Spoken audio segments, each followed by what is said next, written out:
मरचू जंगल से लकड़ियां काटकर बाजार में बेचने गया, लेकिन उसे लकड़ियों के अच्छे दाम नहीं मिले। इस पर मरचू ने कहा, अरे भैया, इतने कम पैसे? इन पैसों में तो 2 वक्त का खाना भी नहीं मिलेगा। आप मुझे बहुत ही कम पैसे देते हैं। मैं इतनी मेहनत से लकड़ियां काट कर आता हूँ, लेकिन उनके पैसे मुझे बहुत कम मिलते हैं। भैया, तुम्हारी लकड़ियां होती ही इतनी कमजोर हैं कि मैं इससे ज्यादा पैसे नहीं दे सकता। तुम्हारी लकड़ियों के बस इतने ही पैसे बनते हैं। अरे भैया, कुछ ज्यादा कर दो ना। वो क्या है ना कि इन पैसों का तो कुछ भी नहीं आता। मैं अपनी जिंदगी कैसे गुजारूंगा? भैया, तुम जाकर अच्छी लकड़ियां लाओ, तभी इन लकड़ियों का अच्छा दाम मिल पाएगा, वरना इन लकड़ियों का तो यही दाम है। ये सुनकर मरचू बहुत ज्यादा परेशान हो गया और पैसे लेकर किराने की दुकान से सामान खरीदकर घर आ गया। घर पहुंचते ही मरचू की पत्नी सीता ने कहा, अरे जी, सामान ले आए आप? हाँ जी, सामान ले आया हूँ। सीता के चेहरे पर खुशी छा जाती है, लेकिन जब उसने सामान देखा, जी, इसमें तो बहुत थोड़ा सामान है। हाँ सीता, मुझे पता है कि यह सामान बहुत थोड़ा है, लेकिन मैं क्या करूं? मेरे पास जितने पैसे थे, मैं उतने का ही सामान लेकर आ गया हूँ। इस तरह हमारा गुजारा कैसे हो पाएगा जी? आपको तो पता ही है कि हम कितनी मुश्किलों से गुजारा करते हैं। हाँ हाँ, मुझे पता है, लेकिन मैं कर भी क्या सकता हूँ? मेरे पास इतने पैसे ही नहीं कि हम एक अच्छी जिंदगी गुजार सकें। इतनी मेहनत कर रहा हूँ, लेकिन फिर भी मेहनत का फल नहीं मिल रहा।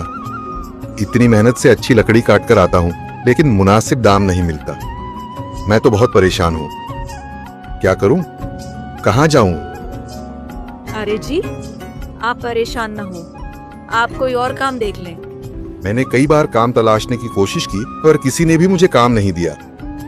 ये सुनकर सीता भी काफी ज्यादा परेशान हो गई।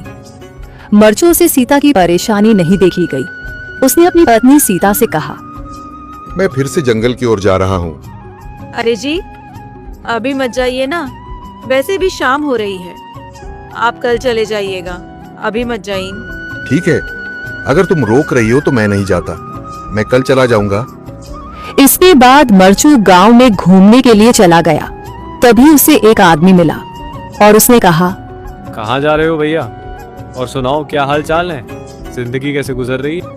अरे भैया, तुम्हें तो पता है कि लकड़ियां काटकर कैसे गुजारा होता है। हाँ भैया, तुम सही कह रहे हो। और आसपास के जंगलों में अच्छी लकड़ियां भी नहीं है। इसके लिए तो जंगल के अंदर जाना पड़ेगा। पर जंगल के अंदर तो काफी सारे जंगली जानवर होंगे। मुझे बहुत डर लगता है भैया, मैं जंगल में कैसे जाऊंगा? हाँ भैया, जंगली जानवर तो होंगे, लेकिन अच्छी लकड़ियां तो वहीं से ही मिलेंगी। ये सुनकर मरचू बहुत ज्यादा परेशान हो गया, लेकिन वह आदमी बिल्कुल ठीक कह रहा था। जंगल के किनारे की सारी लकड़ियां कट चुकी थीं। अब सिर्फ जंगल के अंदर ही अच्छी लकड़ियां बची थीं। अगली सुबह मरचू लकड़ियां काटने जंगल की ओर चल पड़ा। जंगल में आने के बाद मरचू ने कहा, अरे, यहाँ पर तो लकड़ियां ही नहीं हैं। वो आदमी सही कह रहा था, लकड़ियों के लिए तो जंगल के अंदर ही जाना पड़ेगा। पर जंगल के अंदर जाना क्या सही रहेगा? मुझे तो बहुत डर लग रहा है, क्योंकि वहां पर तो काफी सारे जंगली जानवर होंगे जो खतरनाक होंगे। अगर आज मैं जंगल के अंदर नहीं गया तो मैं आज घर पैसे लेकर नहीं जा सकूंगा, और फिर जब पैसे नहीं होंगे तो गुजारा कैसे होगा? मरचू जंगल के बाहर खड़ा सोचता ही रहा और फिर उसने सोचा, अरे, यहाँ पर भी कोई मजबूत पेड़ दिखाई नहीं दे रहा जिससे मैं लकड़ियां काटकर घर ले जा सकूं। लगता है और अंदर जाना पड़ेगा। यही सोचकर मरचू जंगल के अंदर चला गया। अंदर जाने के बाद उसने इधर उधर पेड़ देखे, पर उसे कोई भी अच्छा पेड़ दिखाई नहीं दिया। यह सोचकर मरचू जंगल के और अंदर चला आया।